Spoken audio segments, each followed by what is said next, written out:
স্নেহস্পদ ছাত্রছাত্রীবৃন্দ, আসসালামু আলাইকুম রহমতুল্লাহি বারাকাতুহু। জাতীয় বিশ্ববিদ্যালয়ের অনলাইন ক্লাসে তোমাদের সবাইকে স্বাগতম। এই করোনাকালীন সময়ে জাতীয় বিশ্ববিদ্যালয়ে অনলাইন ক্লাসের ব্যবস্থা করে তোমাদের পাঠদান কার্যক্রমকে চালিয়ে যেতে সহযোগিতা করছেন। এই কারণে জাতীয় বিশ্ববিদ্যালয় কর্তৃপক্ষের কাছে কৃতজ্ঞতা প্রকাশ করছি। আমি আজকে তোমাদের লেকচার নাম্বার 5, এখানে প্রতিনিধিত্বের চুক্তি আইন 1872 সালের প্রতিনিধিত্বের চুক্তি এরপরে তোমাদের সাথে কথা বলবো। আমরা প্রথম স্লাইড দেখি। প্রথম স্লাইডে আছে প্রতিনিধিত্বের চুক্তি। প্রতিনিধিত্বের চুক্তির প্রতিনিধির সংজ্ঞা।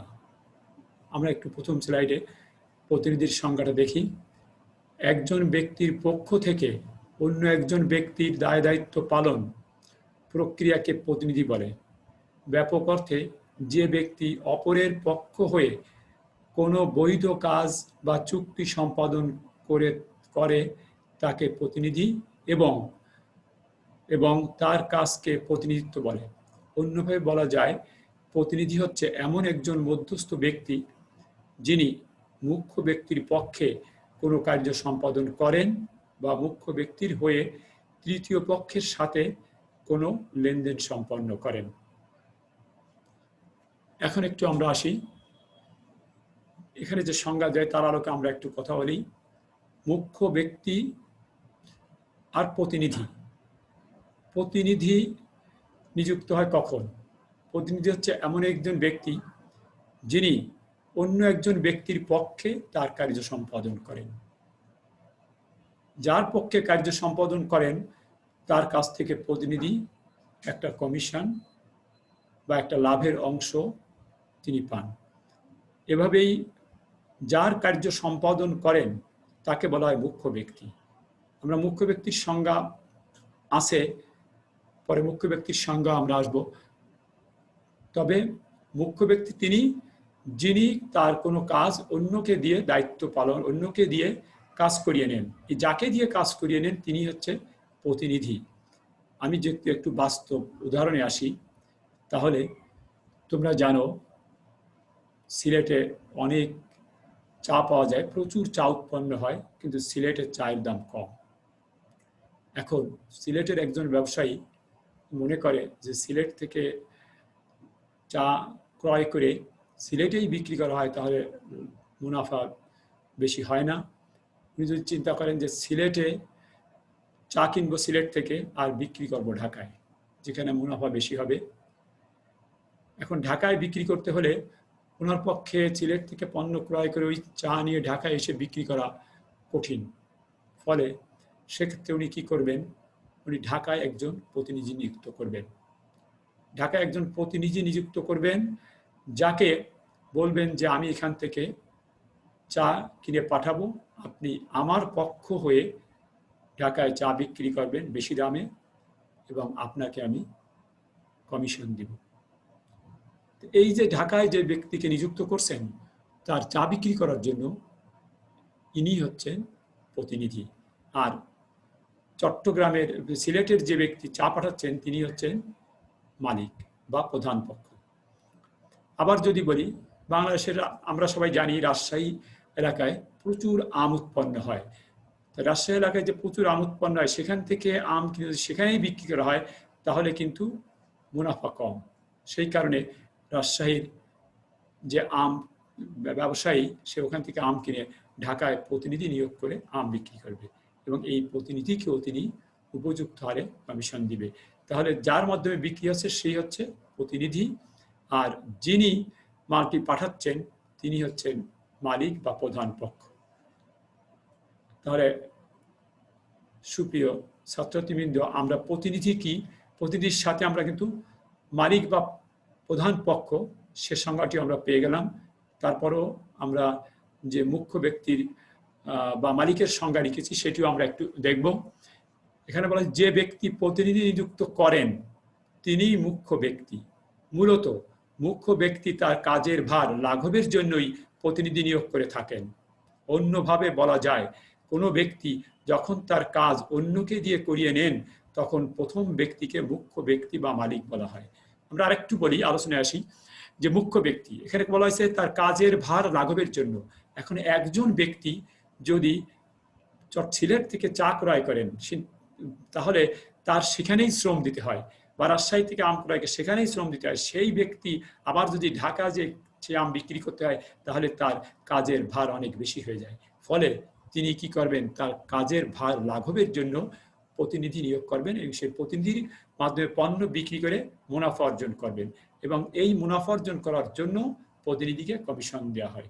কাজেই তাহলে আমরা মুখ্য ব্যক্তি শুধু এই ক্রয় বিক্রয় না, অনেক সময় দেখা যায় যে একজন মুখ্য ব্যক্তি একটা বাড়ি ক্রয় করবেন, তখন একজন প্রতিনিধি নিযুক্ত করলেন, তাকে বললেন যে আমাকে একটা বাড়ি ক্রয় করে দাও। সেই প্রতিনিধিকে কিন্তু সে এই বাড়ি ক্রয়ের জন্য কিছু কমিশন দিবে, সেও একজন প্রতিনিধি, এবং যিনি কিনতে বলেন তিনি হচ্ছেন মুখ্য ব্যক্তি।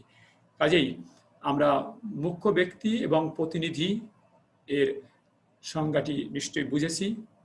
আমরা পরবর্তী স্লাইডে যাব। প্রতিনিধির শ্রেণীবিভাগ। আমরা এখানে প্রতিনিধি বুঝেছি যে প্রতিনিধি কাকে বলে, মুখ্য ব্যক্তির হয়ে যিনি কমিশনের বিনিময়ে যিনি মুখ্য ব্যক্তির সম্পত্তি ক্রয় বিক্রয় করেন, মুখ্য ব্যক্তির পক্ষে কাজ করেন, তিনি প্রতিনিধি। এখন এই প্রতিনিধির কিছু শ্রেণী বিভাগ আছে, আমরা সেই শ্রেণী বিভাগ নিয়ে আলোচনা করব। প্রথম হচ্ছে প্রতিনিধি, প্রথমত দুই ভাগে ভাগ করা যায় প্রতিনিধির শ্রেণী বিভাগকে। এক হলো প্রাধিকার ভিত্তিতে শ্রেণী বিভাগ, আর কাজের প্রকৃতি বা দায় দায়িত্বের ভিত্তিতে শ্রেণী বিভাগ। প্রাধিকার বা অধিকার যেটাকে বলা হয়, অধিকারের ভিত্তিতে শ্রেণীবিভাগ, আর কাজের প্রকৃতি বা দায় দায়িত্বের ভিত্তিতে শ্রেণীবিভাগ। আমরা প্রথমে আসি প্রাধিকার ভিত্তিতে বা প্রাধিকার বা অধিকার ভিত্তিতে শ্রেণীবিভাগ। অধিকার ভিত্তিতে শ্রেণীবিভাগ দুই রকম, একটা হচ্ছে সাধারণ প্রতিনিধি আর একটা হলো বিশেষ প্রতিনিধি। সাধারণ প্রতিনিধিকে আর বিশেষ প্রতিনিধিকে। সাধারণ প্রতিনিধি যে প্রতিনিধি সাধারণত মালিকের সকল কাজ, মালিকের প্রয়োজনীয় সকল কাজই যে প্রতিনিধি সমাধান করেন, অর্থাৎ যে প্রতিনিধিকে স্থায়ী প্রতিনিধি বলা হয়, যিনি সবসময় মালিকের সহায়তা করেন। মালিকের যখন যে কাজের প্রয়োজন, মালিক তাকে যে কাজ যখন দেন সেই কাজই তিনি সম্পাদন করে থাকেন, তাকে সাধারণ প্রতিনিধি বা স্থায়ী প্রতিনিধি বলা হয়। এবং এই ধরনের প্রতিনিধি একজন ব্যবসায়ীর জন্য, আমি যেটা বলেছিলাম যে মাল যখন ব্যবসায়ী মাল ক্রয় বিক্রয় করে তখন নিজে ক্রয় বিক্রয় করে, নিজে ক্রয় করলে বিক্রয় করার সুযোগ হয় না, বিক্রয় করতে গেলে তার কাজের ভার লাঘব হয়ে যায়, তখন সে অন্যকে দিয়ে মাল বিক্রি করতে পারে। শুধু যে অন্য শহর থেকে ঢাকা শহরে পাঠাবে সেমনটি নয়, এমনও হয় যে ঢাকা শহরের ব্যবসায়ী পণ্য কিনে এনে আরেকজনের মাধ্যমে বিক্রি করতেছে কমিশন দিয়ে, সেটিও কিন্তু যাকে দিয়ে কমিশন দিয়ে বিক্রি করবে সেও কিন্তু প্রতিনিধি, এবং এদেরকে বলা হয় সাধারণ প্রতিনিধি। সাধারণত আড়তদার বা কমিশনভুক্ত এজেন্ট, এদেরকে বলা হয় সাধারণ প্রতিনিধি। আর বিশেষ প্রতিনিধি দুই নম্বরে কি বলা আছে, বিশেষ প্রতিনিধি। এই বিশেষ প্রতিনিধি এটি সব সময় কাজ করে না। এই বিশেষ প্রতিনিধি হচ্ছে বিশেষ সময়ে বিশেষ কোনো কাজের জন্য যে প্রতিনিধি নিযুক্ত করা হয়, এবং সেই কাজ শেষ, প্রতিনিধিত্ব শেষ, অর্থাৎ প্রতিনিধির সাথে চুক্তিও শেষ। সেই কাজের তাকে কিছু পারিশ্রমিক দেওয়া, কাজের জন্য সে কাজ করেছে, কিছু কমিশন বা পারিশ্রমিক যেটাই আমরা বলি, সেটি দেওয়ার পরে তার সাথে প্রতিনিধিত্ব চুক্তি শেষ। উদাহরণ হিসেবে বলা যায়, যদি একজন মুখ্য ব্যক্তি তার প্রতিনিধি নিয়োগ করে একটা বাড়ি কেনার জন্য, মুখ্য ব্যক্তি বিভিন্ন ব্যবসা বাণিজ্য নিয়ে ব্যস্ত, তার বাইরের কাজ করার সুযোগ কম, তখন তিনি একজন প্রতিনিধি নিযুক্ত করলেন, তাকে বললেন যে তুমি আমাকে একটা বাড়ি কিনে দেবে, তোমাকে আমি একটা কমিশন দেবো, নির্ধারিত একটা কমিশন দিব। তখন এই প্রতিনিধি তাকে বাড়ি কিনে দেওয়া পর্যন্তই তার সাথে প্রতিনিধিত্ব চুক্তি, বাড়ি কিনে দেওয়া শেষ, প্রতিনিধিত্ব শেষ, তখন তিনি তার এই প্রতিনিধি শেষ। একে বলা প্রত্যেক সম্পর্ক শেষ, একেই বলা হয় বিশেষ প্রতিনিধি। এই প্রাধিকার ভিত্তিতে শ্রেণীবিভাগ এই দুই রকম ছিল। এরপরে আমরা আসি কাজের প্রকৃতি বা দায় দায়িত্বের ভিত্তিতে শ্রেণীবিভাগ। কাজের প্রকৃতি, ভিন্ন ভিন্ন কাজের প্রকৃতি ভিন্ন ভিন্ন, তাই সেই কাজের প্রকৃতি অনুযায়ী আমরা এখানে লিখেছি। কাজের প্রকৃতি বা দায় দায়িত্বের ভিত্তিতে আবার শ্রেণীবিভাগ দুই রকম, একটা হচ্ছে বাণিজ্যিক প্রতিনিধি আর একটা হচ্ছে অবাণিজ্যিক প্রতিনিধি। বাণিজ্যিক প্রতিনিধি এবং অবাণিজ্যিক প্রতিনিধি অর্থাৎ বাণিজ্য সংক্রান্ত, ব্যবসা বাণিজ্য সংক্রান্ত, ব্যবসা বাণিজ্যের পণ্যদ্রব্য ক্রয় বা বিক্রয় সংক্রান্ত যে প্রতিনিধি নিযুক্ত করা হয় সেটিকে বলা হয় বাণিজ্যিক প্রতিনিধি। আর অবাণিজ্যিক প্রতিনিধি বাণিজ্যের সাথে সংযুক্ত নয় অথচ তিনি প্রতিনিধিত্বমূলক কাজ করেন, তাকে বলা হয় অবাণিজ্যিক প্রতিনিধি। যেমন অবাণিজ্যিক প্রতিনিধির উদাহরণে আমরা আসতে পারি অ্যাডভোকেট, ব্যারিস্টার, অ্যাটর্নি, যারা মক্কেলের প্রতিনিধি হিসেবে কাজ করেন তারা হলো অবাণিজ্যিক প্রতিনিধি। এবার আমরা বাণিজ্যিক প্রতিনিধির কিছু শ্রেণীবিভাগ নিয়ে আলোচনা করব। বাণিজ্যিক প্রতিনিধির বেশ কয়েক প্রকার শ্রেণীবিভাগ আছে, আমরা সেই বাণিজ্যিক প্রতিনিধির শ্রেণীবিভাগ নিয়ে একটু আলোচনা করি। বাণিজ্যিক প্রতিনিধি এখানে এক নম্বর হচ্ছে দালাল। দালাল বা ইংরেজি বলা হয় ব্রোকার। ব্রোকার হচ্ছে পণ্য ক্রেতা এবং বিক্রেতা, পণ্য ক্রেতা এবং এই বিক্রেতা এদের মধ্যে যোগাযোগ সাধন করে দেয়। ক্রেতার পণ্য ক্রয়ের দায়িত্ব নেয় এবং বিক্রেতার পণ্য বিক্রয়ের দায়িত্ব নেয়। ক্রেতা এক শহরে থাকে, বিক্রেতা আর এক শহরে থাকে, বা ক্রেতা অনেক নিজের কাজে ব্যস্ত, বিক্রেতাও নিজের কাজে ব্যস্ত, কাজে পণ্য বিক্রি করতে সব সময় ক্রেতা বিক্রেতার কাছে যেতে পারে না বা বিক্রেতাও ক্রেতার কাছে পৌঁছাতে পারে না। ফলে এই মাঝখানের মধ্যস্থতাকারী যাকে বলে, এই মধ্যস্থতাকারী ক্রেতা বিক্রেতা দুইজনকে একসাথে করে তাদের ভিতরে ক্রয় বিক্রয় সংগঠন করে দেয়, ক্রয় বিক্রয় সংগঠিত করে দেয় এবং এর ফলে দুই পক্ষ থেকেই তারা কমিশন পায়। এই মধ্যস্থতাকারী বা দালাল শ্রেণীর লোক। দালাল কথাটা শুনতে একটু খারাপ শোনা গেলেও এক্ষেত্রে কিন্তু এটার অর্থ খারাপ নয়, কারণ এটা পারতপক্ষে দুই পক্ষেরই উপকার করে। মালিক এবং বিক্রেতা এবং ক্রেতার পক্ষ উভয় পক্ষের উপকার ফলে তাদের এই দালালি বা মধ্যস্থতাকারীর বিনিময়ে, তারা কমিশনের বিনিময়ে এই দুই পক্ষের মধ্যে যোগ সাধন করে ক্রয় বিক্রয় সাধন করে দেয়। এটা হচ্ছে দালাল। এই শ্রেণীর লোক হলো দালাল বা মধ্যস্থতাকারী। আচ্ছা, দুই নাম্বার হচ্ছে কি আড়তদার। আড়তদার কারা? আড়তদার হচ্ছে ঢাকা শহরে বা খুলনা শহরে যারা অনেক বড় আড়ত বা গোডাউন নিয়ে বসে আছে, অনেক পণ্যদ্রব্য এই গোডাউনে জমা আছে, আড়তে জমা আছে এবং এখান থেকে সে বিভিন্ন লোকের পণ্যদ্রব্য ক্রয় বিক্রয় করছে। শুধু একজনের না, অনেক মালিক পণ্য রাখছে, সেই পণ্য ওরা বিক্রি করছে এবং পণ্য বিক্রির বিনিময়ে বিক্রি করে দিচ্ছে, বিক্রি করার বিনিময়ে তারা কমিশন পাচ্ছে। লাভের অংশ তারা পায় না, লাভের অংশ মালিক পায়। আর তাদের খরচ হিসেবে কেটে রাখে এবং কমিশন কেটে মালিককে টাকা দিয়ে দেয়। এদের বলা হয় আড়তদার।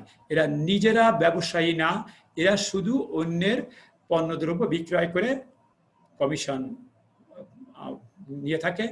এটাই তাদের মানে এই প্রতিষ্ঠান খুলে তারা এভাবেই বিক্রেতা এবং ক্রেতাকে সহযোগিতা করে দোকান খুলে, ফলে এদেরকে বলা হয় আড়তদার। তারপর আছে কি কমিশন ভোগী প্রতিনিধি।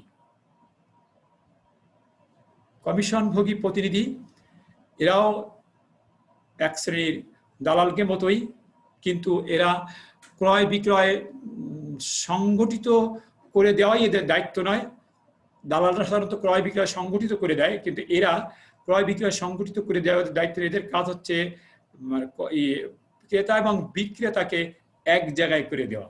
ক্রেতা এবং বিক্রেতাকে এক জায়গায় করে দেওয়া। এবার এই দুইজন ক্রেতা এবং বিক্রেতা তারা আলাপ আলোচনার মাধ্যমে পণ্যদ্রব্য ক্রয় বিক্রয় করবে বা পণ্যদ্রব্য ক্রয় বিক্রয় চুক্তিতে আবদ্ধ হবে। আর এই দুই পক্ষকে একত্রিত করে দেওয়ার জন্য এই কমিশনভোগী প্রতিনিধি কিছু কমিশন পেয়ে থাকেন, তার বিনিময়ে তিনি এই কাজ করেন। চালানি মাল বিক্রেতা। এই চালানি মাল বিক্রেতা আমি তোমাদের যে প্রথমে সংজ্ঞায় গিয়ে যে উদাহরণটা দিয়েছিলাম, যে রাজশাহীর এক ব্যক্তি আম ঢাকায় পাঠায় বিক্রি করে, বা সিলেটের এক ব্যক্তি ঢাকায় চা পাঠিয়ে বিক্রি করে, বা এমন হতে পারে খুলনায় যে মাল বেশি পাওয়া যায় সেই মাল খুলনার একজন বিক্রেতা, যেমন খুলনায় সাধারণত নারকেল সুপারি বেশি উৎপাদন হয়, এই নারকেল সুপারি ঢাকা পাঠায় দিয়ে সে অধিক মূল্যের আশায় সে ওখানে প্রতিনিধি নিয়োগ করে মাল বিক্রি করতে পারে। তাই চালানি মাল মানে যে পণ্য চালানের মাধ্যমে বিক্রয় করা। চালান মানে কিন্তু এক শহর থেকে আর এক শহরে পাঠাতে হবে, চালান দিতে হবে, অর্থাৎ এক শহরের ভিতরে কিন্তু চালানি মাল বিক্রয় হয় না। তাহলে যদি ভিন্ন শহর থেকে, খুলনা বা রাজশাহী অথবা সিলেট বা চট্টগ্রাম যে কোনো জায়গা থেকে হোক না কেন, ঢাকা শহরে বা ঢাকা শহরে শুধু না, খুলনা থেকে চিটাগাং হতে পারে, চিটাগাং থেকে কোনো এনি আদার টাউন, যে কোনো সিটিতে যদি মাল এক সিটি থেকে আর এক সিটিতে মাল পাঠানো হয়, মাল পাঠিয়ে এবং প্রতিনিধির মাধ্যমে যদি মাল বিক্রয় করা হয়, তাকে কিন্তু বলা হয় চালানি কারবার।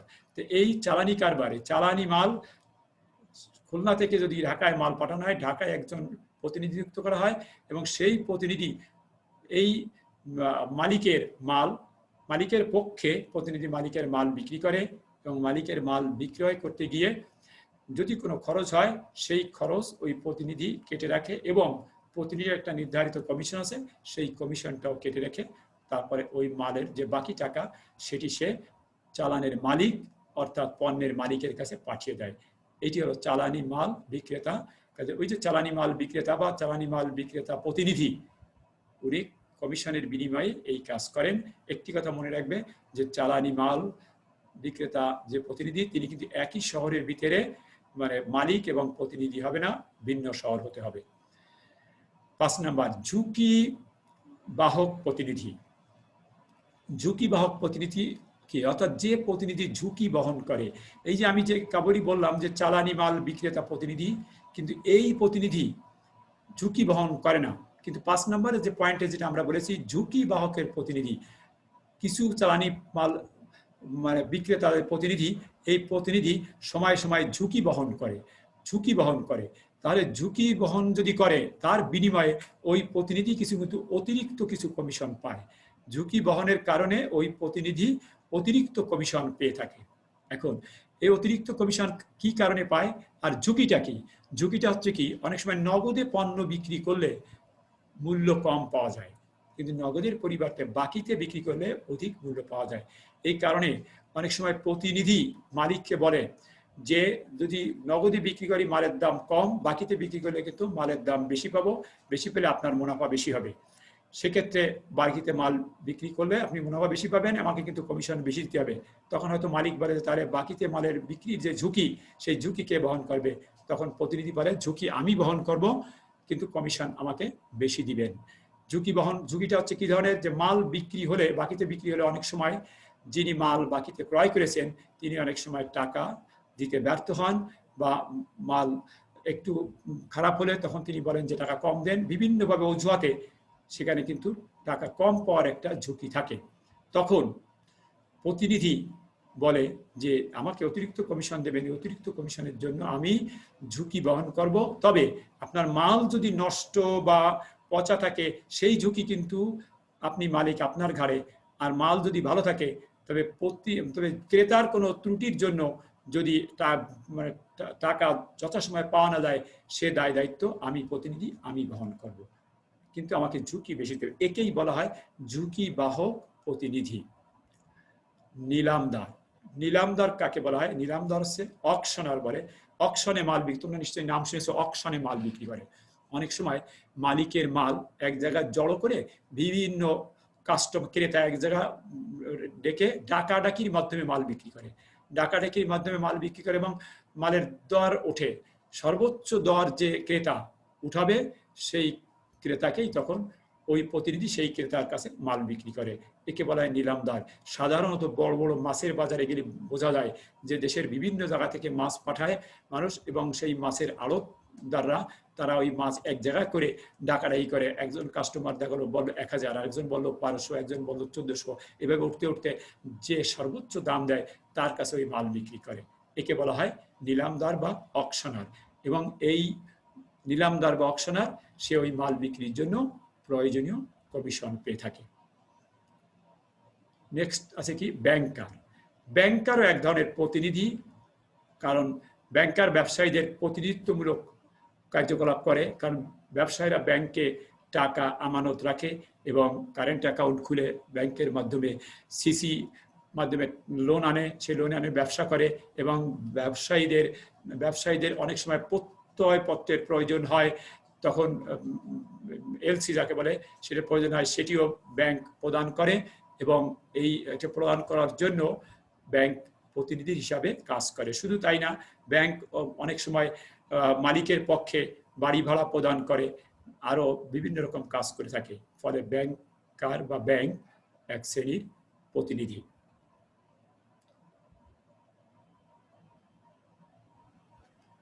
মুখ্য ব্যক্তি বা আমরা আসিবার মুখ্য ব্যক্তি এবং প্রধান। এই মুখ্য ব্যক্তি বা প্রধানের প্রতি প্রতিনিধির কর্তব্য। মুখ্য ব্যক্তি বা প্রধানের প্রতি প্রতিনিধির কি কি কর্তব্য আছে আমরা সেটি একটু দেখি। অর্থাৎ মুখ্য ব্যক্তি এবং প্রতিনিধির ভিতরে একটা চুক্তি হয়, কিন্তু এই চুক্তি মোতাবেক মুখ্য ব্যক্তির প্রতি প্রতিনিধির কিছু কর্তব্য থাকে, আবার প্রতিনিধির প্রতিও মুখ্য ব্যক্তির কিছু কর্তব্য থাকে। সেই কর্তব্যগুলো আমরা দেখব। প্রথমে আমরা দেখছি মুখ্য ব্যক্তির প্রতি প্রতিনিধির কর্তব্য। নাম্বার 1 এখানে দেখো কি বলা আছে, নির্দেশ অনুসারে অথবা প্রচলিত রীতি অনুসারে কার্য সম্পাদন। প্রতিনিধির কাজ হচ্ছে মালিকের নির্দেশ অনুসারে কার্য সম্পাদন করতে হবে। কিন্তু যদি কোথাও রীতি উল্লেখ না থাকে তাহলে সেক্ষেত্রে প্রচলিত রীতি অনুসারে, ব্যবসার একটা প্রচলিত রীতি আছে, সেই প্রচলিত রীতি অনুসারে প্রতিনিধিকে কার্য সম্পাদন করতে হবে। কিন্তু এর বাইরে মালিকের নির্দেশ নাই বা প্রচলিত রীতি অনুসারে কাজ না করে প্রতিনিধি যদি নিজের ইচ্ছা মতো বা নিজের খামখেয়ালি মতো যদি কোনো মালিকের পক্ষে কোনো কাজ করে থাকেন, আর সেক্ষেত্রে যদি মালিক এর জন্য যদি কোনো ক্ষতি হয়, সে ক্ষতি কিন্তু মালিক বহন করবে না, সেই ক্ষতি প্রতিনিধিকেই বহন করতে হবে। 2 নম্বর পয়েন্টে আমরা আসি, যুক্তিযুক্ত সতর্কতা ও দক্ষতার সাথে কার্য সম্পাদন। প্রতিনিধিকে নিযুক্ত করা হয় মালিকের পণ্য বিক্রি করে দিয়ে মালিককে মুনাফা অর্জন করে দিবে এবং সে কমিশন দিবে। প্রতিনিধি কিন্তু মালিকের লোকসান তৈরি করার জন্য কিন্তু প্রতিনিধি নিযুক্ত করা হয় না। ফলে প্রতিনিধির কাজ হচ্ছে মালিকের পণ্য যাতে অধিক দামে বিক্রি করা যায় সেদিকে লক্ষ্য রাখা। এই জন্য যুক্তিযুক্ত সতর্কতা বা দক্ষতার সাথে কার্য সম্পাদন, অর্থাৎ মালিকের বিক্রয় কার্য হোক আর ক্রয় কার্য হোক, যেটাই হোক, প্রতিনিধিকে সবসময় অত্যন্ত যুক্তিযুক্ত সতর্কতা অবলম্বন করতে হবে যে আমার মালিকের জন্য লস না হয়। প্রতিনিধি সবসময় মালিকের কাজ সব মনে করবে যে এই কাজটি আমার হলে কি করতাম, সেই আমার হলে যা করতাম সেই রকম দক্ষতার সাথে কার্য সম্পাদন করবে যাতে মালিকের লস না হয়। তবে আরো একটা কথা আছে যে এই যুক্তিযুক্ত সতর্কতা বা দক্ষতার সাথে কার্য সম্পাদন করার পরেও যদি কোনো ক্ষতি হয়, সেই ক্ষতি যদি প্রমাণিত হয় যে প্রতিনিধি অত্যন্ত দক্ষতার সাথে কার্য সম্পাদন করেছেন, তারপরেও ক্ষতি হয়েছে, তাহলে সে ক্ষতি মালিক বহন করতে বাধ্য, প্রতিনিধি বহন করবে না। তবে প্রতিনিধি যদি অসতর্কতা এবং অদক্ষতার সাথে কার্য সম্পাদন করেন এবং সেক্ষেত্রে যদি কোনো লস হয় কারবারে, সেই কারবারের লসটা কিন্তু মুখ্য ব্যক্তি বহন করবে না, সেই ক্ষতি বা সেই দায় প্রতিনিধির ঘাড়ে বর্তাবে। সঠিক হিসাব দাখিল। প্রতিনিধিকে মনে রাখতে হবে মালিকের পণ্য মালিককে বিক্রি করে যথাসময়ে মালিকের অর্থ মালিককে ফেরত দিতে হবে। প্রতিনিধি শুধু পাবে তার খরচ বা যদি ওই পণ্যের জন্য খরচ হয় সেই খরচ এবং তার কমিশন, এর বাইরে কিছু না। ফলে সঠিক হিসাব দাখিল সবসময় প্রতিনিধিকে প্রতিটা পণ্য বিক্রির সাথে সাথে তাকে হিসাব দাখিল করতে হবে, কারণ মালিক যে কোনো সময় প্রতিনিধির কাছে হিসাব চাইতে পারে যে কতটা পণ্য বিক্রি হয়েছে। সব পণ্য যে একসাথে বিক্রি হবে এমনটি নাও হতে পারে। ফলে মালিক যে কোনো সময় হিসাব চাইতে পারে যে আমার কতটি পণ্য বিক্রি হয়েছে এবং কত টাকা অ্যাকাউন্টে জমা হয়েছে সেটি আমাকে জানান, এবং এটি তখন প্রতিনিধিকে যে কোনো সময় জানানোর জন্য প্রস্তুত থাকতে হবে এবং সঠিক হিসাব দাখিল করতে হবে।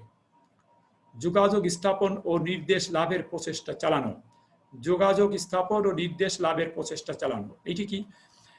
প্রতিনিধির কাজ হচ্ছে মালিকের পণ্য বিক্রি করে মুনাফা অর্জন করা মালিকের জন্য, কিন্তু প্রতিনিধি যদি মালিক পণ্য পাঠানোর পর রাজশাহী থেকে মালিক আম পাঠালো ঢাকায়, কিন্তু প্রতিনিধি ওই আম পাওয়ার পরে আর মালিকের সাথে কোনো যোগাযোগ করে না, যোগাযোগ স্থাপন করে না এবং মালিকের নির্দেশ লাভের প্রচেষ্টা চালানো হয় না, অথচ যদি এই নির্দেশ লাভের চেষ্টা না চালায়, যে যদি তিনি এমন কোনো কাজ করেন, অর্থাৎ এমন কোনো বিক্রয় সংঘটিত করেন যার জন্য প্রতিনিধির ক্ষতি হচ্ছে, তাহলে কিন্তু সেই ক্ষতির ভার কিন্তু মালিক বহন করবে না, প্রতিনিধিকে বহন করতে হবে। আর যদি কোনো সমস্যা দেখা যায়, সেই সমস্যার সময় প্রতিনিধির কাজ হচ্ছে মালিকের সঙ্গে যোগাযোগ স্থাপন করতে হবে। মালিকের সঙ্গে যোগাযোগ স্থাপন, যদি মালিকের রাজশাহী যাওয়া সম্ভব না হয়, তাকে টেলিফোনে তার সাথে কথা বলতে হবে, বা মোবাইলে কথা বলতে হবে, বা চিঠির মাধ্যমে যেটা সম্ভব হয় তার সাথে যোগাযোগ স্থাপন করতে হবে, এবং তার নির্দেশ লাভের চেষ্টা করতে হবে যে একটা সমস্যা হয়েছে, এই সমস্যার ক্ষেত্রে আমি কি করতে পারি, আপনি আমাকে পরামর্শ দিন। এই চেষ্টা যদি প্রতিনিধি যথোপযুক্তভাবে করে, তারপর করার পরেও যদি কারবারে লস হয়, মালে লস হয়, তাহলে সেই লস মালিক বহন করবে, সে লস প্রতিনিধিকে বহন করতে হবে না।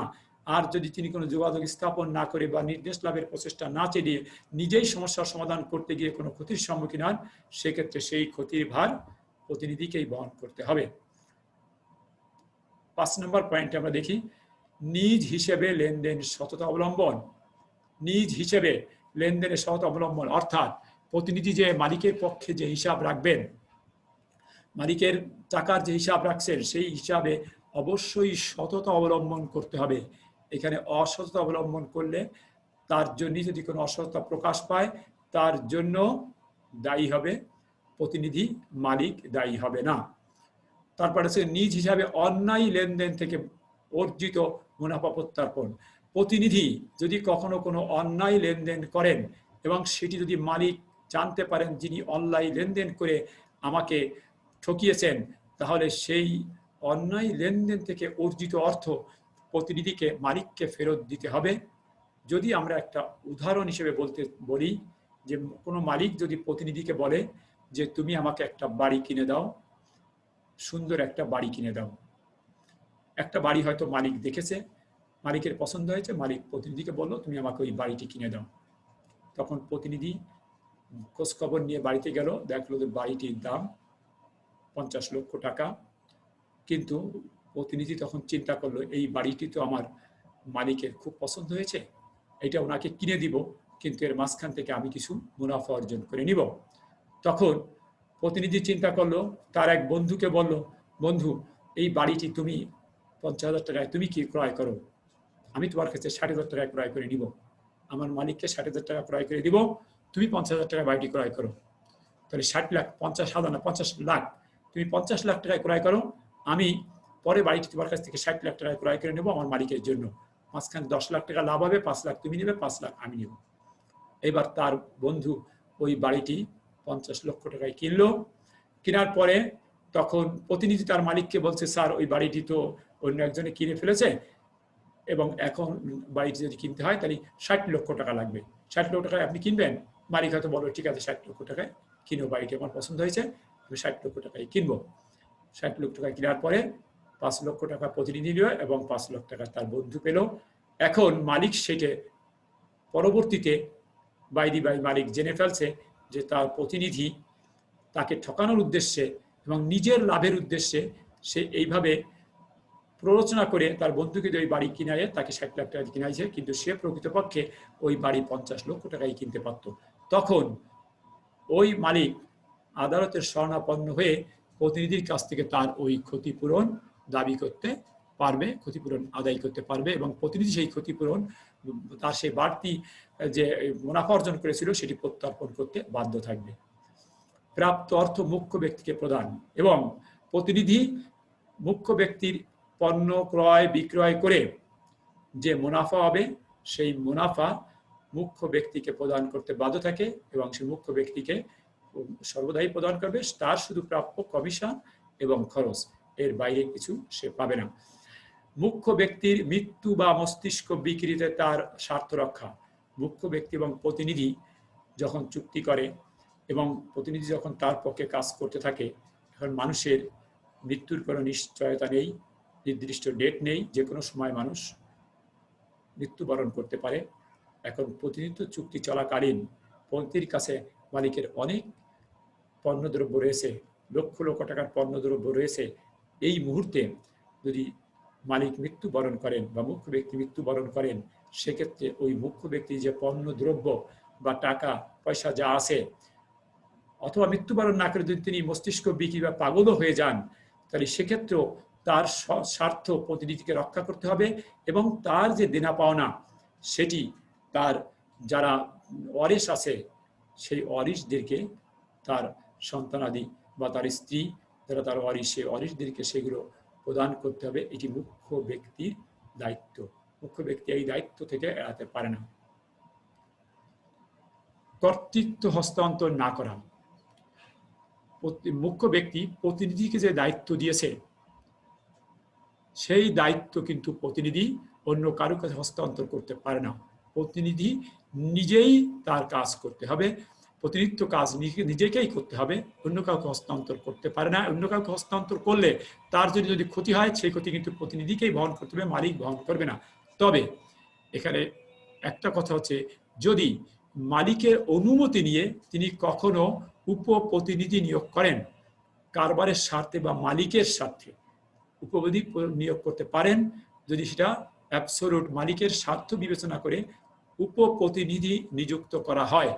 সেক্ষেত্রে মালিক যদি অনুমতি দেন, তাহলে যদি সেই প্রতিনিধির কর্তৃক যদি কোনো ক্ষতি হয়, সে ক্ষতি মালিক বহন করতে বাধ্য থাকবে। গোপন লাভ না করা।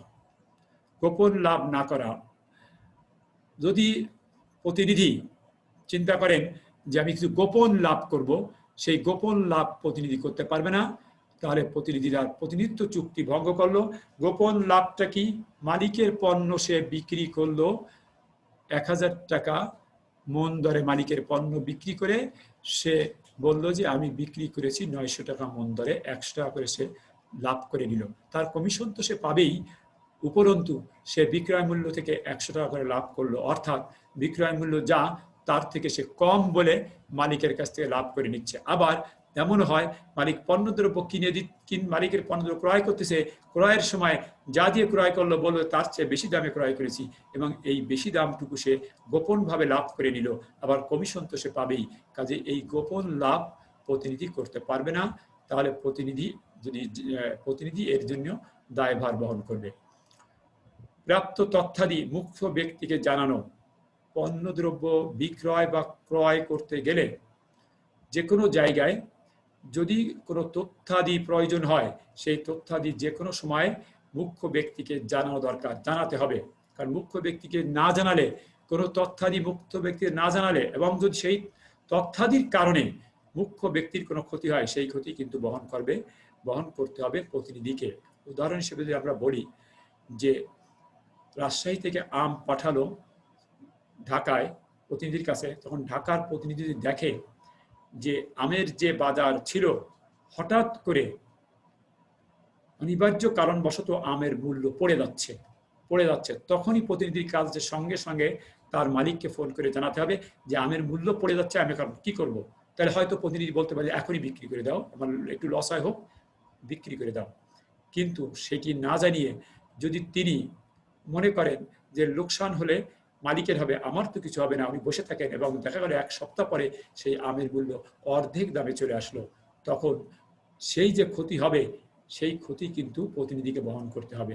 কারণ তিনি তথ্যাদি যথাসময়ে মুখ্য ব্যক্তিকে জানাননি। কাজেই এই ক্ষতি মুখ্য ব্যক্তি বহন করবে না, প্রতিনিধি বহন করবে। কোনো প্রতিকূল মালিকানা স্থাপন না করা। প্রতিকূল মালিকানা বলতে কি বোঝায়? প্রতিকূল মালিকানা স্থাপন না করা মানে মালিকানা, তার মালিকের মালিকানা, অর্থাৎ তার মালিকের সম্পত্তির মালিকানা নিজে হাতে তুলে না নেওয়া বা অন্যর হাতে তুলে না দেওয়া। মানে মালিকের সম্পত্তির মালিকানা যেন সেই মুখ্য ব্যক্তি থাকে, সেই মালিকানা অন্য কারোর উপরে হস্তান্তর করা যাবে না, বা নিজেও সে পণ্যের মালিক হওয়া যাবে না। কর্তব্য স্বার্থের সংঘাত পরিহার করা। কর্তব্য স্বার্থের সংঘাত পরিহার করা অর্থাৎ প্রতিনিধি কর্তব্য পালন করবে মালিকের স্বার্থে, মনে রাখতে হবে, কর্তব্য মালিকের স্বার্থে করবে, এবং প্রতিনিধি তার স্বার্থ হচ্ছে তার থেকে সে কমিশন পাবে। কিন্তু সে যদি মনে করে যে আমার যে কর্তব্য তার তুলনায় আমার কমিশন কম, তাহলে আমি আরো বেশি কমিশন এখান থেকে নিব বা আমি অন্যায়ভাবে কিছু অর্থ এখান থেকে নিব, তাহলে সেটি হবে কর্তব্য স্বার্থের সংঘাত। কারণ তার স্বার্থ কিন্তু, তার কর্তব্য যাই হোক না কেন, তার স্বার্থ মালিকের সাথে নির্ধারিত থাকে, তার কমিশনটা মালিকের সাথে নির্ধারিত থাকে। এখন সে যদি মনে করে যে আমার কর্তব্য বেশি হয়ে যাচ্ছে, স্বার্থ কম হচ্ছে, আর এই মনে করে যদি সে মালিকের অর্থ আত্মসাতের চেষ্টা করে, তাহলে এর জন্যই প্রতিনিধি দায়ী হবে, মালিক দায়ী হবে না। এখন প্রতিনিধির প্রতি মুখ্য ব্যক্তির দায়িত্ব এবং কর্তব্য। প্রতিনিধির প্রতি, যেমন মুখ্য ব্যক্তির প্রতি প্রতিনিধির কিছু দায়িত্ব কর্তব্য ছিল, আর মুখ্য ব্যক্তির ও প্রতিনিধির প্রতি কিছু দায়িত্ব কর্তব্য আছে। কারণ মুখ্য ব্যক্তি প্রতিনিধিকে দিয়ে মাল বিক্রি করে মুনাফা অর্জন করবেন। তিনি বসে আছেন রাজশাহী বা তিনি বসে আছেন সিলেট, ওখান থেকে মাল ক্রয় করে পাঠাচ্ছে এবং তার মাল বিক্রি করছে ঢাকার প্রতিনিধি, সে মাল বিক্রি করে তাকে কিন্তু মুনাফা অর্জন করিয়ে দিচ্ছে। কাজেই এই যে ব্যক্তি তাকে মাল বিক্রি করে মুনাফা অর্জন করিয়ে দিচ্ছে, নিজের যাওয়া লাগছে না, নিজের শ্রম দেওয়া লাগছে না, সেই ব্যক্তির প্রতি মালিকের কিছু কর্তব্য থাকবে না, তা তো হতে পারে না। কাজেই সেই প্রতিনিধির প্রতি মালিকের কিছু দায়িত্ব আছে, কারণ প্রতিনিধির কিছু সুবিধা আছে যেটা মালিককে বহন করতে হবে বা মালিকের সেটা দেখতে হবে। আর সেই প্রতিনিধির প্রতি মালিকের কর্তব্যগুলো আমরা এখানে লিখেছি। 1 নম্বরে হয়েছে ক্ষতিপূরণ, 1 নম্বরে ক্ষতিপূরণ করা। এখন এই প্রতিনিধিত্ব চুক্তি বাস্তবায়ন করতে গিয়ে, প্রতিনিধি পণ্যদ্রব্য বিক্রি করতে গিয়ে যদি পণ্যদ্রব্যের কোনো ক্ষতি হয় এবং এখানে যদি প্রতিনিধির কোনো ফল্ট না থাকে, অর্থাৎ প্রতিনিধির যদি প্রতিনিধির কোনো প্ররোচনামূলক কোনো আচার আচরণ না থাকে, মালিককে ঠকানোর কোনো আচার আচরণ না থাকে, তাহলে সেক্ষেত্রে যদি কারবারে কোনো ক্ষতি হয়, তাহলে ওই ক্ষতি মালিককেই বহন করতে হবে, ওই ক্ষতি প্রতিনিধি বহন করবে না। এই ক্ষতি পূরণ করা মালিকের দায়িত্ব। সরল বিশ্বাসে সম্পাদিত কাজের জন্য ক্ষতিপূরণ। এখন মালিক প্রতিনিধিকে নির্দেশ দিয়ে থাকেন যে এভাবে এইভাবে আমার মাল বিক্রি বা ক্রয় করবে, কিন্তু সব সময় সব নির্দেশ মতো কাজ হয় না। বাস্তবে স্পটে গিয়ে দেখা গেল সেই নির্দেশ মতো কাজ করা সম্ভব হয় না, কিন্তু সেক্ষেত্রে প্রতিনিধি যদি সরল বিশ্বাসে এবং সম্পাদিত কাজের জন্য, প্রতিনিধি যদি সরল বিশ্বাসে কাজ করে এবং যদি প্রতিনিধি মনে করে যে এই কাজটি আমার হলে কিভাবে করতাম, আমার মালিকের বলে আমি ঠিক সেভাবেই করব, আমি মালিককে ঠকানোর উদ্দেশ্য যদি তার না থাকে, তার যদি ইচ্ছা থাকে মালিক যাতে লাভবান হয় সেভাবে আমি কাজ করব, ঠিক সেই সৎ মনে এবং সরল বিশ্বাসে যদি সেভাবেই যদি কোনো সম্পাদিত কাজ, কোনো কাজ করে, আর সেই কাজের জন্য যদি কোনো ক্ষতি হয় এবং যদি মালিক প্রমাণ করতে না পারেন যে সে অসৎ উদ্দেশ্যে করেছে, সে সরল বিশ্বাসেই করেছে, এটা যখন প্রমাণ হবে তখন সেই ক্ষতি পূরণ করা দায়িত্ব মালিকের। মালিক প্রতিনিধিকে সেই ক্ষতি পুষিয়ে দিবেন। মুখ্য ব্যক্তির অবহেলা বা অদক্ষতার জন্য ক্ষতিপূরণ। মুখ্য ব্যক্তির অবহেলা বা অদক্ষতার জন্য ক্ষতিপূরণ।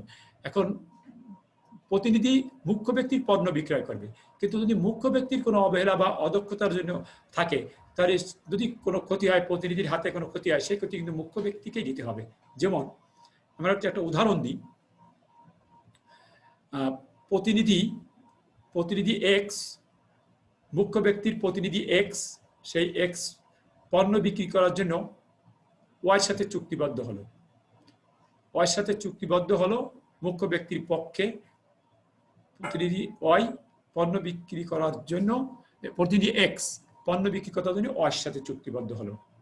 এখন ওয়াই সাথে চুক্তিবদ্ধ হলো যে এত তারিখে, একটা তারিখ নির্দিষ্ট করলো যে এত তারিখে ওয়াইকে এক্স এত টন মাল সরবরাহ করবে, এভাবে একটা চুক্তি হলো।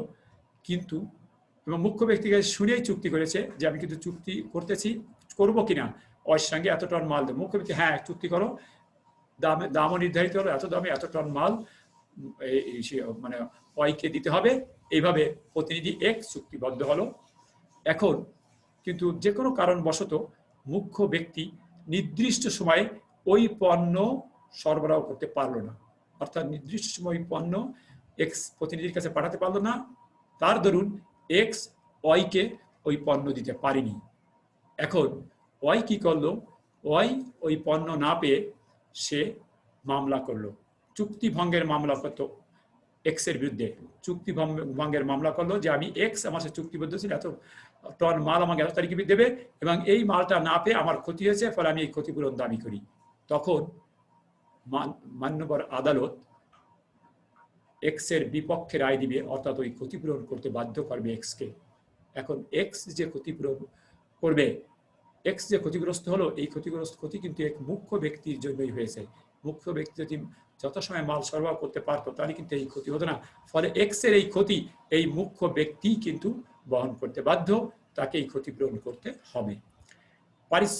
পারিশ্রমিক প্রদান করা, আর পারিশ্রমিকতা তো আমরা আগেই বলেছি যে প্রতিনিধি মানেই পারিশ্রমিকের একটা ব্যাপার বা সম্মানের একটা ব্যাপার, প্রতিনিধি সবসময় কমিশনের ব্যাপার।